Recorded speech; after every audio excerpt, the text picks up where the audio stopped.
Hey everybody, it's Jeremy with Remedy Claims Consulting. I am coming to you today with a video that talks about proper claim order. See, the issue is that nobody is ever actually there when an event happens except for maybe the homeowner. You don't have the privilege of being there at the beginning of a loss. Therefore, you are stuck trying to put together the pieces of a very complicated puzzle and then communicate that to the carrier. So I don't care if you're a roofer or a public adjuster, even an independent adjuster if you're watching this video, claim order is critical because what we're trying to do is tell a story. And not a complicated story. We want to break it down like a children's story. So we have words and we have narrative, and then we have pictures or illustrations that go into exactly what happened so that we can be clear about the damage that we're looking at. So it's really important that we pick an order. It doesn't matter what order it is, whether you want to start inside or outside, if you want to start on the roof or you want to start at the fence. The order that I use is pretty simple. I start at the exterior on the roof and then I work my way counterclockwise around the house. And then I go inside the house and I take a look at any interior damage, and I start where damage is most prevalent, where the origin of loss is rather. And so if there is a leak in a home or if there is a water loss of any kind, I start where the water loss occurred. And then I work my way out from there, and then I include damages as it begins to diminish. And then I actually even go photograph rooms that don't have any damage, because what that does is it freezes a moment in time. It allows you to say, hey, it wasn't like this on this day. That way, before you mitigate or before you get anything, before you can begin repairs begin repairs, we may see additional damage that shows up, and you can say, hey, it wasn't like this on this day when I took the pictures, but now that we've begun repairs, we can see additional damage that has occurred. So it's very critical that you go get those things that aren't damaged. That way, if damage ensues and continues on even after your inspection, you have documented proof to show that you have documented proof so that you can add to the claim or write a supplement, whatever your case may be. Again, it doesn't matter what order that you work it in, but personally, again, to repeat myself, I am going to give you the order in which I do it. I work on the roof, and then I work counterclockwise on the roof. Front slope, right slope, rear slope, left slope. And then I go to the elevations, front elevation, right elevation, rear elevation, left elevation. And then because I'm already outside, I may go in and go ahead and work the outside, but the most important thing that comes next in my order is the interior. I then work other structures, which would be any recoverable depreciation other structures, and then I wrap up my claim with damages to non-recoverable depreciation, such as fences and mailbox and swimming pools, things like that. And then you would add the contents there at the end if it needed to be in your Xactimate estimate. The next thing we want to do is we want to take a look at the pictures. The pictures are really critical. So whatever you have estimated, you want to show the pictures of that, the pictures in the order that you took them, and then you also want to show your estimate to match. So if you started on the roof and those are the first pictures anybody sees, you want to see all of the roof estimate line items there. And however it is that you photograph it, you want to make sure that you're telling that story. Me personally, I photograph all of the accessories at the very end of my roof inspection. They're the last photos that I have on there. And then they're the very next, and they're also the last items that I have in any roofing estimate. And you just apply that theory to everything you do.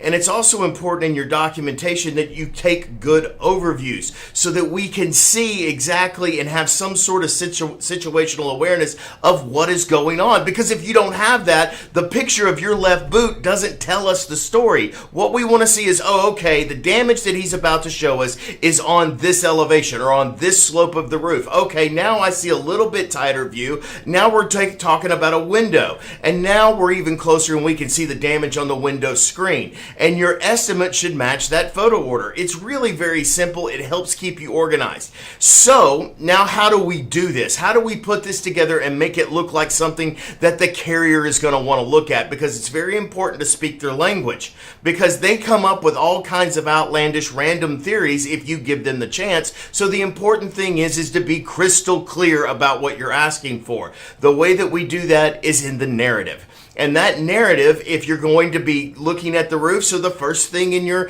narrative should be the roof, and then whatever else comes in that estimate. So what they're doing is they're looking at an estimate that's asking for money, they're looking at pictures of damage, and then they're looking at your explanation, and they can follow this all the way through the process.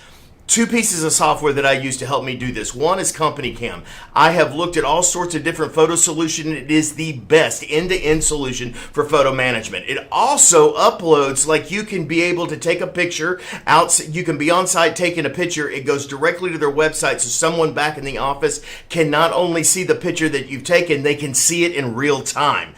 And then they can also put annotations or note, maybe take a close-up of this area. You can have communication back and forth. You can chat about the damage. You can then label it, reorder it, put branded reports together, and then there's your photo journal. And it allows you to put together quite the narrative and quite the explanation of the photo that you're taking. And I want to insert this. Labeled photos are critical. Just a picture doesn't always tell the story. I know a picture is worth 1,000 words, but do you really want the person looking at it picking the 1,000 words they think it's worth? Or do you want to put that in their head and control the narrative in this situation?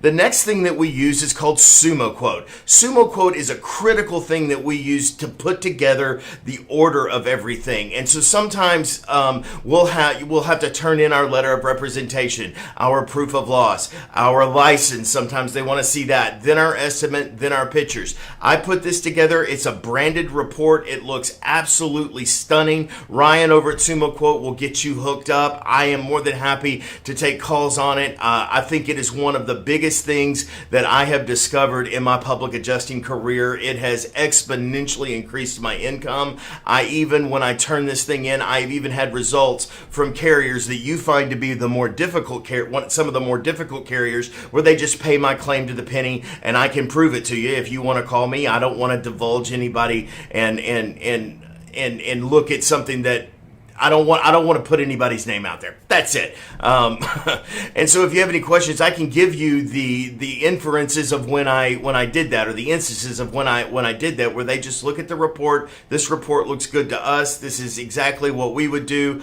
We're going to go ahead and just pay the claim. The important part of this is, though, of all of this and putting it in order and making it look good, is it allows you, the public adjuster or the contractor, to control the narrative of the situation. And that's who should control the narrative, because you're most intimately involved in what is going on. You have spoken with the homeowner. You're aware of what the damage is. You have the experience to determine what the process of repair is. Now, I am not saying anything against independent adjusters or the latter now individuals that come out and provide the assistance in getting the claim processed, but it is critical that we control the narrative. If you have any questions whatsoever, or want to know some of the different things that I do, or look at some of the reports, feel free to DM me. Again, guys, it's always a pleasure working with you. If you have any questions whatsoever, I'm always here. I always like hanging out and talking and hearing your stories. Thanks again, and we'll talk to you soon. Bye-bye.